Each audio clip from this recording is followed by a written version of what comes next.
요한복음 1장 29절부터 34절까지 다 같이 한 목소리로 시작. 그날 요한이 예수께서 자기에게 나오신 걸 보고 이르되 보라 세상 죄를 지고 가는 하나님의 어린 양이로다. 내가 전에 말하기를 내 뒤에 오시는 한 사람이 있는데 나보다 우선 것은 그가 나보다 먼저 계심이라 한 것이 이 사람을 가리킴이라.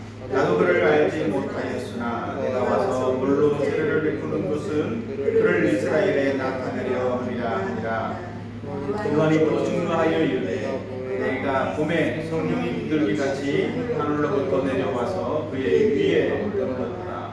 나도 그를 알지 못하였으나 나를 보내시며 물로 세례를 베풀라 하신 그이가 나에게 말씀하시되 성령이 내려서 위에 던지 머무는 것을 보거든 그가 곧 성령으로 세례를 베푸는 이를 알라 하셨기에 내가 보고 그가 하나님의 아들이심을 증거하였노라 하니라.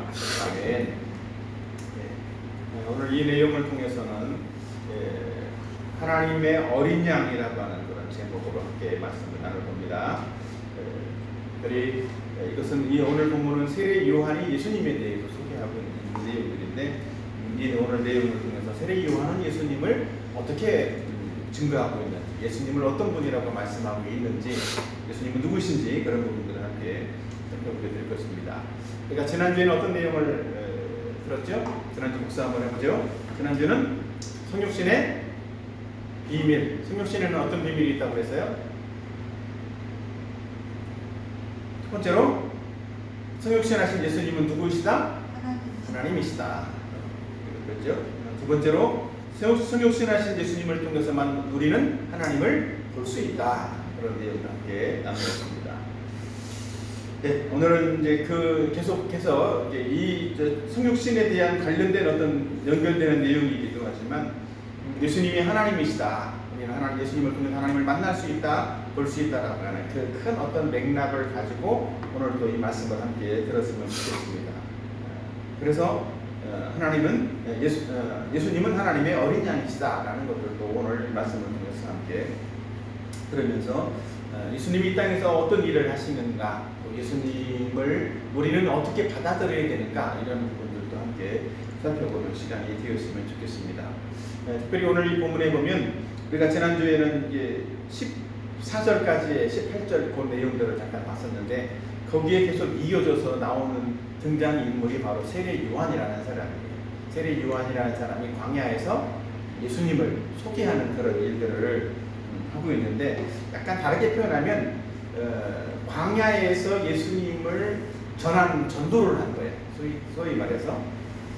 근데 많은 사람들이 요한이 전하는 전도를 또 듣고 사람들이 또 많이 몰려가서 말씀도 듣기도 하고 세례도 받기도 하고 그랬는데 그 요한이라는 사람에 대해서도 조금씩 요한이 인지도가 높아가고 사람들한테 인기가 좀 인기를 얻어가면서 뭔가 요한이라는 사람에 대해서 궁금해졌어. 요한이 누구냐? 당신이 누구냐? 이렇게 얘기를 하기도 하고 그런 질문을 받게 됐는데 그럴 때 요한이 한 말이 그거예요. 나는 누가 아니다. 나는 사람들이 생각할 수도 있을 만한 그런 그리스도가 아니다라는 사실에 대해서 요한은 말하고 있다는 거죠. 요한복음 1장 20절에 보면 요한이 드러내어 말하고 숨기지 아니하니 드러내어 말하는 말이 나는 그리스도가 아니라 한데 이렇게 요한은 분명하게 나는 그리스도가 아니야. 이렇게 뭔가 인기를 얻고 뭔가 다른 어떤 일들을 신비한 일들을 일으키는 걸 보니까 혹시나 그리스도가 아닌가 이렇게 사람들이 생각할 수도 있지만 나는 그리스도가 아니다라고 분명히 밝히고 있다는 거죠. 또 하나는 23절에 있는 것처럼 주의 길을 곱게 하는 광야의 소리일 뿐이다 이렇게 요한은 자기 자신을 소개하고 있다는 거예요. 난 그리스도를 그리스도가 오시는 그 그리스도의 길을 주님이 오실 길을 곧게 하는 일들 그 일을 위해서 자기 자신은 보냄받았고 그 일을 준비하는 사람이다라는 거예요. 여기 있는 이 내용처럼 우리가 고속도로를 만든다. 그럼 어떻게 해야 돼? 고속도로를 만들려면 굽은 길들을 따뜻하게 펴야지, 그죠? 그리고 또 높은 언덕이 있다. 그럼 그 언덕은 까기도 해서 평평하게 낮게 만들어야 돼. 그리고 골짜기나 엄청 패인 곳이 있다. 그러면 그거는 메꾸어서 거기를 또 이렇게 평평하게 만들어야지, 그죠? 그리고 높은 산이 있다. 어때? 그러면 높은 산을 딱 까기는 어렵죠, 그지? 그러니까 높은 산을 만나면 길을 반듯하게 뚫기 위해서 터널을 만드는 거예요. 그러니까 어찌됐든 차가 이제 고속으로 달리더라도 전혀 사고 나지 않고 문제가 생기지 않을 수 있도록 이렇게 곧고 평평한 길들을 만들어가는 것처럼 예수님이 이 땅에 오시고 또 사람들이 예수님을 믿게 되는 그 일들에 있어서 마치 고속도로와 같이 굽은 길, 높은 길, 이렇게 어려운 길들이 생기지 않도록 편안하게 예수님을 알고 믿고 만날 수 있게 하기 위해서 보냄받은 사람이 누구다? 바로 세례 요한이라는 거예요. 그래서 세례 요한은 예수님을 소개하는 사람이다. 우리가 연예인들이 많이 나오는 요즘 가장 핫한 연예인 가수가 누구인 줄 알아요? 가장 핫한 인기가 가장 많은 예매에서 매진이 되고 항상 그러는 사람 1순위가 요즘은 BTS예요. 2순위는 임영웅. 임영웅은 BTS를 따라갈 수가 없대. 어찌됐든. 근데 만약에 그런 유명한 세계적인 월드스타가 나온다고 할지라도 그런 과정에서 맨 앞에 먼저 나오는 사람이 있어. 어떤 사람이 나오죠? 가수가 나오기 전에 사회자가 먼저 나와. 그래서 어떤 공연을 하는 것인지 또 얘기해 주기도 하고 또 이렇게 가수를 소개해 주는 일들도 하기도 해요. 그래서 가끔은 그 사회자도 때로는 이렇게 우아한 의상을 드레스를 입고 나온다든지 그래서 뒤에 나오는 어떤 사람들을 소개하는 그런 일들도 하기도 하는데 분명한 것은 뭐예요? 사회자가 아무리 멋있어 옷을 정말 멋있는 옷을 입고 와서 그럴지라도 사회자는 주인공일까요? 아닐까요? 사회자는 그날의 주인공이 아닌 거야. 그날의 주인공인 그 어떤 가수를 소개하는 사람에 불과하다라는 거예요. 마치 세례 요한이 그런 사람이라는 거예요. 아무리 능력이 뛰어나고 훌륭할지라도 바로 예수님을 소개해주는 그런 사회자 정도에 불과한 사람이 바로 세례 요한이라고 하는 거죠. 그래서 오늘은 이 세례 요한이 이 땅에 와서 우리에게 어떤 일을 했고 어떤 것을 우리에게 알려주기를 원하는지, 특별히 세례 요한이 한 일 중에 어떻게 보면 가시적으로 드러난 어떤 일들은 뭐냐면 사람들에게 세례를 베풀어주는 일들입니다. 세례를 베풀어주는 일들을 통해서 우리가 내가 정말 죄인이라는 사실들, 그래서 죄 때문에 죽은 존재라는 사실들을 알게 하고 그럼으로써 예수님을 믿음으로 구원받게 된다는 사실들을 전하는 일들을 한 것인데, 우리도 교회 다니다 보면 세례를 받죠, 그죠? 여기 있는 사람들도 다 세례를 받았는데, 세례를 받은 사람은 구원받은 사람일까요? 아닐까? 어때? 세례 받은 사람은 구원받은 사람입니까? 그러면 좋겠지, 그죠? 원래는 세례 받은 사람은 구원받은 사람이어야 맞는 거예요. 근데 이제 보통의 그 교회에서는 세례를 받았다고 해서 꼭 구원받은 사람은 아닐 수도 있다. 그런 것들도 이해를 하면 좋아요.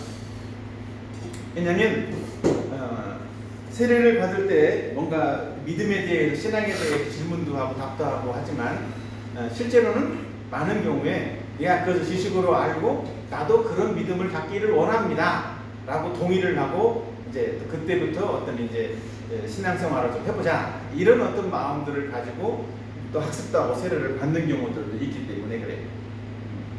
그래서 원칙은 사실은 원래는 내가 예수님을 인격적으로 영접하고 만나고 구원받은 사람이 다른 사람들, 많은 교인들 앞에서 나는 예수님을 믿는 사람입니다, 믿어서 믿게 됐습니다, 이렇게 이제 드러내고 증명을 하기 위해서 사실은 세례도 받아야 되는데 그게 반대가 되는 경우들도 가끔 있다라는 거죠.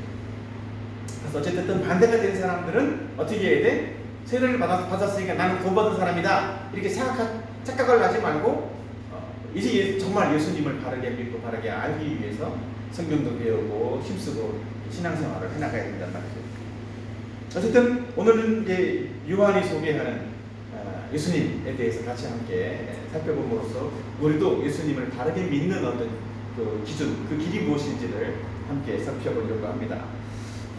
요한이 소개하는 예수님 어떤 분인가? 첫 번째로는 예수님은 하나님의 어린 양이다라는 거예요. 다 같이 요한복음 1장 29절 다 같이 한번 읽어보도록 합시다. 시작. 이튿날 요한이 예수께서 자기에게 나오심을 보고 이르되 보라 세상 죄를 지고 가는 하나님의 어린 양이로다, 이렇게 설명을 하고 있죠. 그죠? 자, 요한은 예수님이 자기에게 오시는 것들을 보면서 이렇게 외쳤어요. 여러분 보십시오, 저분이 하나님의 어린 양이십니다. 이렇게 소개를 했다라는 거예요. 근데 이 예수님에 대한 소개는 어찌 보면 유대인들에게 되게 익숙하면서도 사실은 약간은 좀 충격적인 어떤 그런 발언이기도 했다라는 거죠.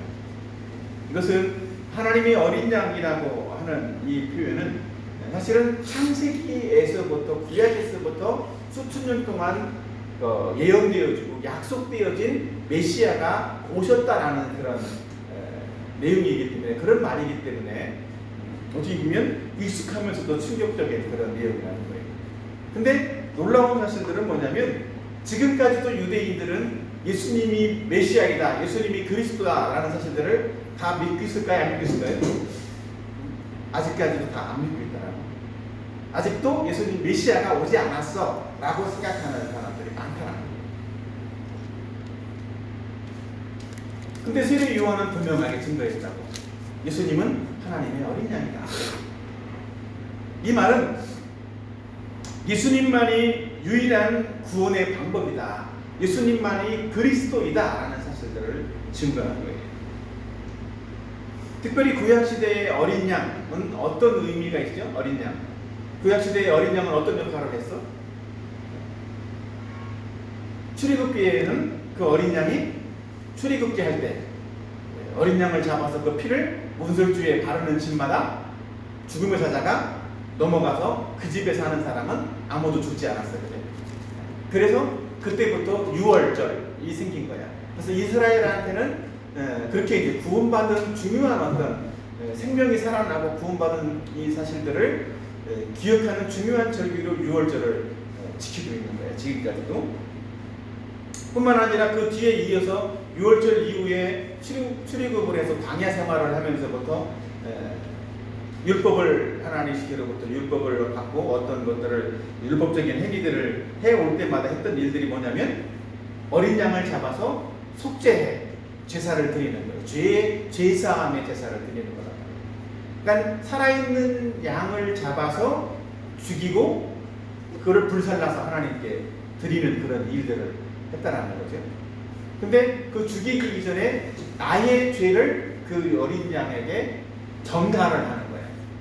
넘겨준다고. 그래서 마치 내가 원래 죽어야 되는데 저 양처럼 저 양이 대신 나를 대신해서 죽어줌으로써 나는 이 죄사함을 받았다라고 하는 그런 어떤 확신을 갖게 되었다라는 거예요. 근데 그 어린 양의 죄사함은 어때?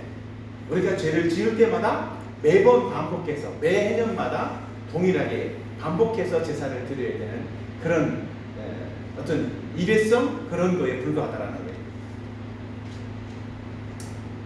그래서 그런 제사를 드리고 죄사함을 얻게 하는 어린 양처럼 예수님이 이 땅에 오신 분이시다. 근데 예수님은 단회성이 아니라 한 번에 우리의 모든 죄들을 내가 죽을 때까지 영원히 어떤 내가 지을 죄, 또 앞으로 지금까지 지어온 모든 죄를 다 과거와 현재와 미래의 모든 죄들을 한 번에 전부 다 해결해 주실 분이 바로 예수님이라는 사실들을 이 세례 요한은 소개를 하고 있다는 거죠.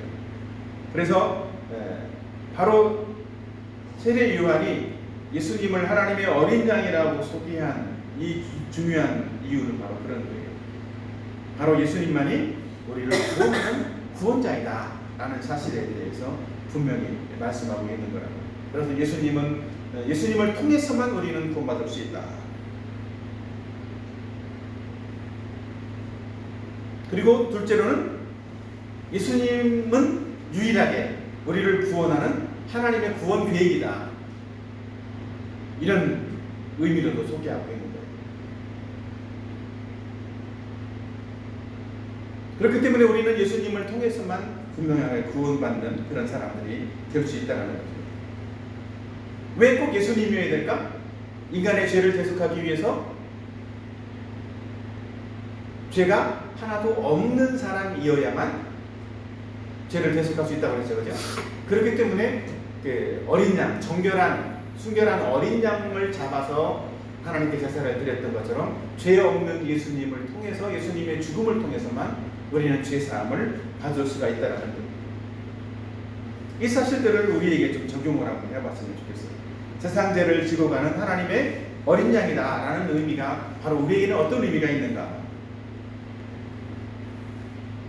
세상 죄 어때요? 세상 죄, 그러니까 세상의 모든 사람의 죄, 세상에 있는 수많은 죄라는 것들만을 말하는 것은 아니에요. 여기서 말하는 세상 죄는 조금 사실을 좁게 표현하면 우리 자신의 죄를 말하는 거예요. 특별히 어떤 사람의 죄? 내가 죄인이라는 사실들을 깨닫고 인정하는 사람의 죄. 그게 세상 죄예요. 여기서 말하는 그 세상은 죄인이라는 사실들을 깨닫고 인정하는 사람을 세상이라고 말할 수 있는 거죠. 그래서 그냥 보편적인 모든 사람의 죄 이렇게 말할 수는 없는 거예요. 그러면 예수님을 안 믿고도 구원받을 수 있다라는 그런 말이 될 수도 있는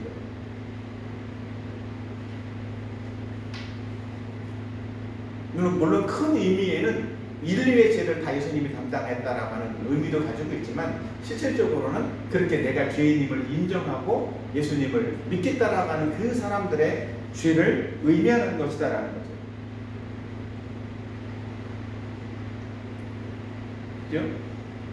그렇기 때문에 그렇게 죄에서 구원받은 사람은 어떤 삶의 모습을 가지고 살아갈까요? 예수님을 주인으로, 구세주로 믿고 사는 거예요. 그래서 더 이상 죄를 지으면서 사는 사람이 아니라 죄를 멀리하는 그런 삶을 살아가게 된다는 거예요. 마치 우리가 은행에 빚을 지었어. 근데 은행의 빚을 갚을 수 있는 능력이 없어서 부도가 났어. 그럼 어떻게 될까요? 그것 때문에 감옥에 가든지 뭔가 되게 어려움을 당하겠죠. 그죠?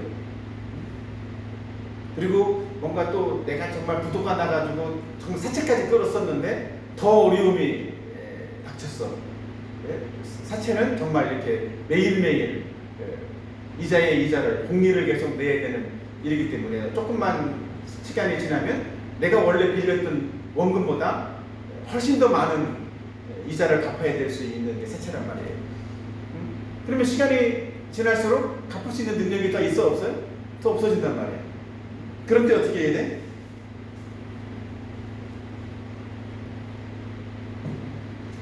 그런 일들을 만약에 당했을 때 누군가 내 빚을 탐감해주고 그 빚을 해결해줬다. 그래서 그때부터는 이제 나는 사채도 없고 빚도 없어졌어. 그렇게 생각하는 사람은 어떤 삶을 살까요? 이제 다 없어졌으니까 이제부터 새롭게 또 빚을 져야지. 그런 마음으로 살까요? 그런 마음으로 살면 안 되는 거예요. 이제. 그런 어려움 속에서 내 빚을 탕감받고 해결된 경험이 있는 사람이라면 더 이상 사채는 손도 안 대고 빚을 지려는 마음 자체도 갖지 않아야 되는 거예요. 그것이 우리가 죄 문제를 해결하는 것과 똑같은 어떤 그런 개념이라고. 죄 문제를 해결받은 사람은 더 이상 죄를 지려고 자꾸 노력을 해서는 안 되는 거예요. 죄를 지는 쪽으로 가서도 안 되는 거예요. 가려고 하다가도 생각이 자꾸 그쪽에 가려고 하다가도 멈춰야 되는 거예요. 그리고 나는 죄사함 받은 사람이지. 나는 구원받은 사람이지. 어디에서? 죄에서 구원받은 사람이니까 나는 죄하고 친하게 지내면 안 돼. 이래서 하나님 말씀에 순종하는 그런 쪽으로 가야만 된다. 그것이 구원받은 사람의 모습이구나. 그것이 내 모든 죄들을 다 탕감해주고 내 모든 죄들을 다 해결해 주신 예수님을 믿는 사람의 태도인 거예요. 여러분들은 여러분의 죄가 다 예수님으로 말미암아서 해결될 자신들을 믿습니까? 아멘? 정말 그렇게 된 사람이라면 죄를 멀리하고 하나님 말씀에 순종하는 그런 삶을 살아야만 하는 거예요. 정말 새로운 삶을 살아야만 하는 거라고.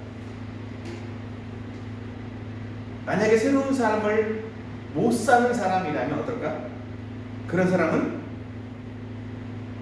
설령 예수님을 영접했을지라도, 예수님을 믿는다고 생각할지라도 그 사람은 진짜 예수님을 믿는 게 아닐지도 몰라. 지식으로만 예수님을 믿는 것일 수 있다는 거예요. 그래서 많은 경우에 예수님을 믿을 때 나에게 필요한 것들만 채워주는 기적의 하나님, 뭔가 어떤 능력을 베풀어 주시는 예수님, 그런 경우로만 예수님을 믿는 경우들이 많이 있습니다. 그러나 우리가 정말 죄에서 구원받은 사실들을 믿는 사람이라면 예수님의 말씀대로 순종해 갈 수 있는 그런 삶을 살아야 되는 거예요. 성경 말씀을 늘 가까이 하고 또 말씀의 근거에서 우리는 삶을 살고, 내 생각이나 내 가치관, 내 경험이 아니라 성경 말씀의 근거에서 살려고 노력을 해요. 가끔 그런 얘기 하잖아요. 알아서 잘할게 해요. 알아서 잘한다라는 것은 어떤 마음이건 내 기준, 내 생각대로 잘해보겠다는 거예요. 그러나 내 생각과 내 생각대로 잘할 수 있어 없어? 그 쉽지가 않다고. 그래서 성경의 원리, 성경의 기준을 따라서 내가 순종하고 잘하려고 해야 되는 거예요. 내 노력으로는, 내 생각으로는, 내 경험으로는, 내 의지로는 절대로 죄에서 벗어날 수가 없다. 죄를 안 짓는 사람이 될 수가 없다는 거예요. 그래서 정말 죄에서 해방된 사람이라면 하나님 말씀으로 자꾸 어울리려고 해. 말씀을 가까이 하려고 힘써야 된다는 거죠. 그래서 내가 구원받은 사람이라는 사실들을, 내가 죄 문제가 해결됐다는 사실들을 기뻐하고 즐거워하는 그런 삶을 사는 그런 사람이 되어야 되는 거예요. 여러분에게도 우리에게도 예수님이 하나님의 어린 양이 되었습니까? 맞아요? 어린 양이 아직 안 된 사람은 어린 양이 되도록 그 예수님을 믿기를 해요. 믿어요. 또 이미 어린 양이 된 사람이라면 예수님과 관계 있는 그런 삶을 살아야 돼요. 사실은 하나님의 어린 양이 아직 안 된 사람은 자기 자신에게 개인적으로 하나님과 어쩌면 예수님과 상관없는 삶을 사는 거예요. 어떤 일을 하더라도 엄밀하게는. 그래서 예수님을 믿음으로써 하나님과 관계된 그런 삶을 살아가는 저와 여러분이 되길 바랍니다. 자, 큰 두 번째로는 요한이 소개하는 예수님은 성령으로 세례를 베풀어 주시는 분이라는 거예요. 자, 요한복음 1장 33절 앞에 있는 내용 같이 한번 보도록 할까요? 시작. 나도 그를 알지 못하였으나 나를 보내 여물로 세례를 베풀라 하신 그이가 나에게 말씀하시되 성령이 내려서 누구 위에든지 머무는 것을 보거든 그가 곧 성령으로 세례를 베푸는 이인 줄 알라 하셨기에. 그래서 요한은 예수님을 어떤 분이라고 소개하고 있다고? 성령으로 세례를 베푸는 분이다. 요한은 자기 자신은 무엇으로 세례를 베풀었죠? 나는 물로 세례를 베풀 뿐이다. 그러나 내 뒤에 오신 이 예수님은 성령으로 세례를 베푸는 분이시다라고 말씀을 합니다. 성령으로 세례를 베푸는 것, 성령 세례, 중요한 오늘 단어가 나오는데, 성령 세례는 어때요? 어떤 것이 성령 세례일까요? 성령 세례와 물 세례의 차이가 있다면 뭘까?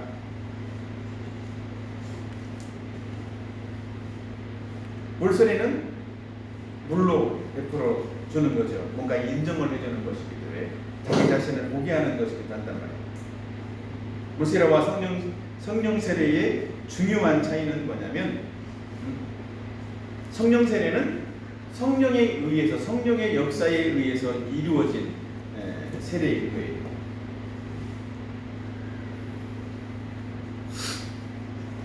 성령의 역사로 이루어지는 것이다 라고 말하는 거죠. 특별히 예수님을 믿을 때 성령께서 우리 안에 죄를 깨닫게 해주시는 거예요. 나는 죄인이구나. 예수님을 믿을 마음도 주셔. 그런 게 내 안에서 이루어지는 성령의 역사로 이루어지는 거예요. 그러면 그런 사람은 어떻게 해야 돼? 예수님이 나의 구세주 주님이라는 사실들을 믿고 인격적으로 그 예수님을 받아들이는 거라고. 내가 주님을 깨달은 사람은 예수님을 받아들이는 거예요. 예수님을 믿는 거예요. 또 세 번째, 예수님을 그렇게 받아들인 사람은 어떻게 해야 돼? 성령이 내 마음 안에 계시다는 것을 확신하는 거예요. 성령과 나는 연합된 사람이다라는 사실들을 아는 거죠. 그래서 성령이 내 안에 들어오시는 것, 그게 성령의 세례인 거예요. 엄밀하게 따지면 나를 죄인됨을 깨닫게 해주시고 영접할 마음도 주시고 실제로 내 안에 들어와 계신 것, 그게 성령의 세례라고 해요. 그 일은 우리의 평생에 단 한 번 이루어지는 거예요. 물론 뭐 수련회 가서도 예수님을 영접하세요 그러니까 뭐 수련회 갈 때마다 예수님을 영접하는 사람들도 있기도 해요. 그러나 그래서 성령의 세례가 매년 이루어지는 것이 아니라 그 중에 한 번이 어떻게 보면 가장 마지막에 이루어진, 그래서 예수님을 가장 맨 마지막에 진짜로 예수님을 영접한 거라면 그때가 성령의 마지막 성령의 세례인 거예요. 자기 자신에게는.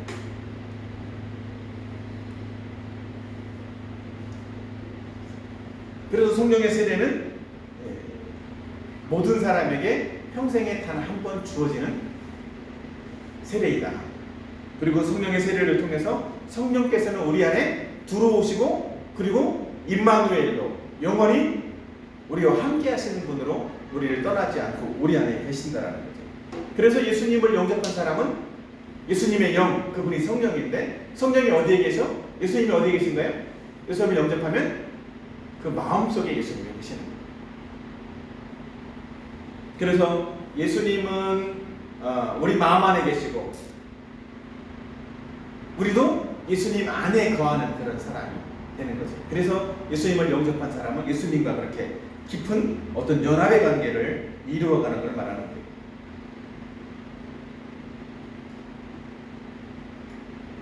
그러니까 자기 자신의 죄를 깨닫고 예수님을 영접한 사람이라면 성령 세례를 받은 사람이다 아니다? 성령 세례를 받은 사람, 영접한 사람만.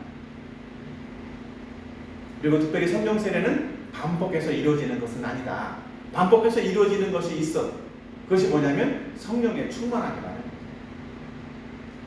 성령 세례를 받은 사람이 성령께서 말씀하실 때 성경을 통해서 깨닫게 하실 때 순종해 감으로써 점점 우리 안에 성령의 지배를 많이 받을 수 있는 사람이 되는 상태, 그것을 성령의 충만함이라고 해요. 그러니까 그 성령의 충만함은 어떤 경우는 성령이 좀 충만했다가 어떤 경우는 조금 덜 충만했다가 그럴 수도 있는 거예요. 내가 성령의 인도하심과 또 성령께서 순종하라고 말씀하실 때 열심히 순종해 나가는 삶을 살게 되면 충만하게 되는 것이고, 그렇지 못하면 충만하지 못하는 그런 삶도 살아갈 수가 있는 거겠죠. 그래서 우리는 날마다 이 성령의 세례를 받은 사람이라면 이런 성령의 충만도 받을 수 있도록 유지해 갈 수 있도록 늘 힘쓰는 사람이 되어야 되는 거예요.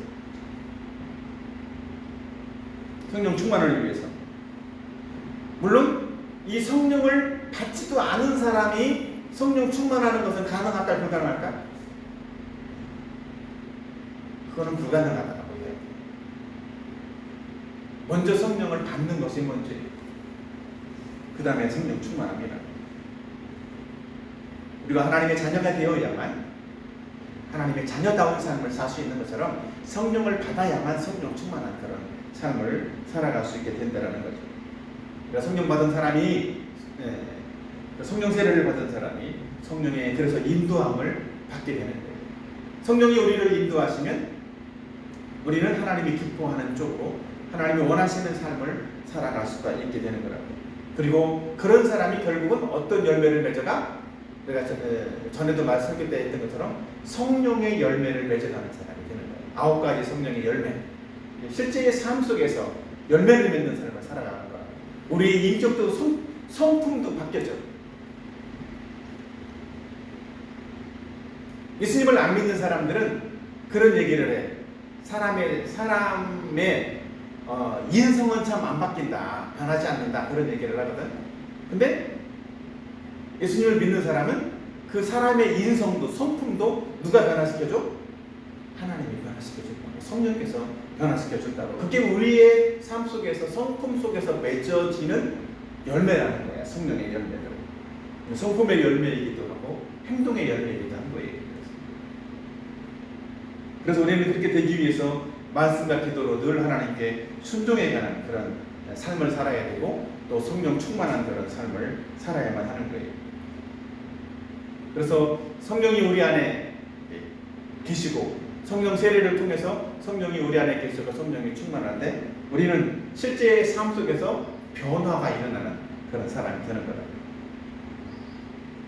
변화, 삶의 변화, 생각의 변화, 가치관의 변화, 그런 변화들이 저와 여러분의 삶에 있어지기를 예수님의 이름으로 축원합니다. 아멘. 그래서 성령의 세례를 통해서만 가능하다. 예수님은 성령의 세례를 통해서 우리와 늘 함께 계신다. 임마누엘. 그래서 세례 요한이 증거한 예수님은 우리를 구원하는 구세주로서, 메시아로서 하나님의 어린 양으로 오셨다. 그분은 우리에게 죄사함을 주고 죄 문제를 해결해주는, 그래서 우리와 함께 계시는 어떤 분이시다? 성령의 세례를 우리에게 베풀어 주시는 임마누엘의 하나님이시다라는 사실을 또 세례 요한은 오늘 소개하고 있다는 거죠.